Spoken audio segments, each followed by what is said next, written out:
ka zanxarje zhvillime edhe në Shqipëri.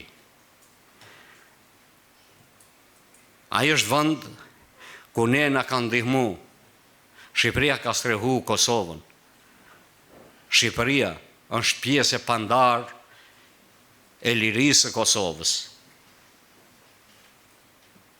Pa ndihmën, pa mjetet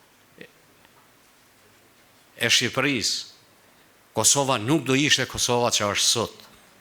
Prandaj me dhimbje po i përcjellim gjërat. Ne shohim që këtu Shqipëria nga këto protesta që nuk dihet ku e kanë kokën, merr dy goditje. Goditje të forta. Industria kryesore e Shqipërisë është turizmi. Goditet tek turizmi. Nga doli fushata e parë, nga Greqia, sepse turizmi po i rrezikohet nga Shqipëria, po i rrezikohet Greqisë. Që një shtet fëqinj, s'po me menduar kështu për fëqinjin e vetë, po ja që ka ndosë deklarata e parë dhe reagimet e para erdhën nga Greqia. Kush u bë zëdhënësi i parë i kësaj fushate në Beograd, i njëjti që bën fushatën e protestave në Serbi, bën fushatën për protestat në Shqipëri. Dikush mund të ngritet Ali Ahmeti po mbroni Diramën. Jo, Ali Ahmeti mbron Shqipërinë dhe i dhime Shqipëria.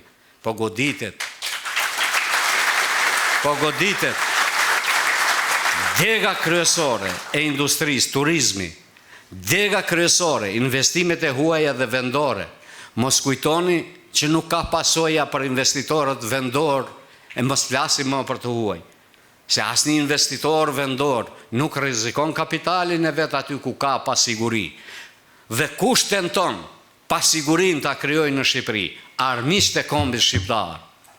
Unë nuk them që këta kanë dalë në shesh aty jo në armiq, po kanë rënë në grackën e armiqve. Pa analizuar dhe pa studiuar mirë pasojat që i shkaktojnë kombit, jo vetëm në Shqipëri, por edhe më gjerë.